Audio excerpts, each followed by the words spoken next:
জায়গা হতো না। আল্লাহ পাক রব্বুল আলামিন যাদেরকে দিন শোনার জন্য, দিন বোঝার জন্য যাদেরকে নির্বাচিত করেছেন, শুধুমাত্র তারাই আসতে পেরেছেন। জোরে বলেন মারহাবা। লিল্লাহি তাকবীর। এই যে ওয়াজ মাহফিলে আসছেন, খুব কষ্ট করে আসছেন, শীতের রাত। রাসূল সাল্লাল্লাহু আলাইহি ওয়াসাল্লাম বলেছেন,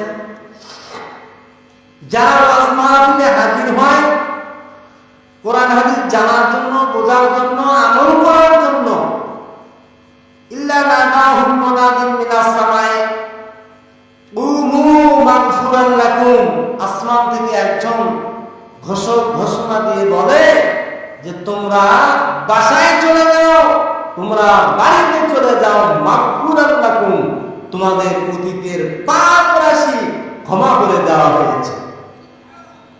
আরো আসতে বলেন, অতীতের পাপ রাশি যদি আল্লাহ ক্ষমা করে দেন, কোন ওসি সাহেব, জজ সাহেব ঠেকাইতে পারবে? আরো জোরে বলেন, পারবে? আমরা শুধুমাত্র একটা উদ্দেশ্যে এখানে বসে আছি, আল্লাহ ক্ষমা পাওয়ার জন্য। আল্লাহ যেন আমাদের প্রতি রাজি হন, আমাদের প্রতি রাজি হন, খুশি হন, আমরা এই নিয়তে এখানে বসে এসেছি। আল্লাহ পাক রব্বুল আলামিন আমাদের জীবনের ভুল ত্রুটি মাফ করে দিন, বলি আমিন। আল্লাহ পাক রব্বুল আলামিন বলেছেন, শোনো, ওয়া বাদদালতু সাইয়্যাতিকুম হাসানা, তোমাদের অতীতের পাপ রাশিগুলি আমি আল্লাহ সওয়াব দ্বারা বদল করে দেব। বলেন সুবহানাল্লাহ। এই হাদিসটা এসেছে মুসনাদে আহমদ, হাদিস নাম্বার 12453, সনদ সহিহ, হাদিসের মান সহিহ। এই মাহফিলে আসলেন, এই হাদিস থেকে আমরা যা জানতে পারলাম তা হলো আমাদের জিন্দেগির গুনাহ আল্লাহ মাফ করে দিবেন, আর অতীতের পাপ রাশিগুলি সওয়াব দ্বারা, নেকি দ্বারা পরিবর্তন করে দিবেন। এরকম মাহফিলে আসা দরকার আছে না নাই?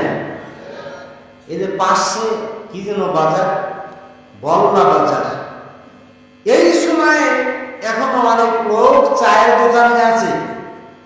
আগামীকাল চায়ের দোকানে চা পাবেন, এই বীর পাকুটিয়াতে মাহফিল পাবেন? আরো করে বলেন, মাহফিল পাবেন?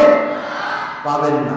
সম্মানিত উপস্থিতি, আমি বিনয়ের সহিত বলছি, এই যন্ত্রের সাহায্যে যাদের খেদমতে আওয়াজ পৌঁছানো হচ্ছে, আমার আল্লাহ শরণা, আমার মা ও বোনেরা, আমি পবিত্র কালামে মাজিদ থেকে একটি আয়াতুল কারিমা তেলাওয়াত করেছি। আল্লাহ পাক রব্বুল আলামিন তৌফিক দান করলে উল্লেখিত আয়াতের উপর কিছু আলোচনা করব ইনশাআল্লাহুল আজিজ। আজকের আলোচনার বিষয় জান্নাত ও জান্নাতে যাওয়ার আমল।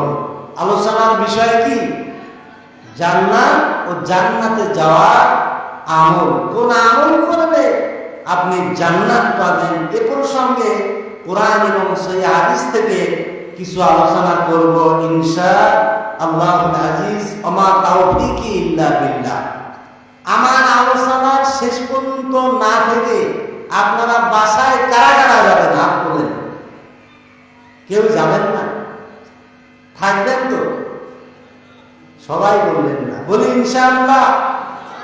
ইনশাআল্লাহ শব্দটা কোরআনের মধ্যেও এসেছে, হাদিসের মধ্যেও এসেছে।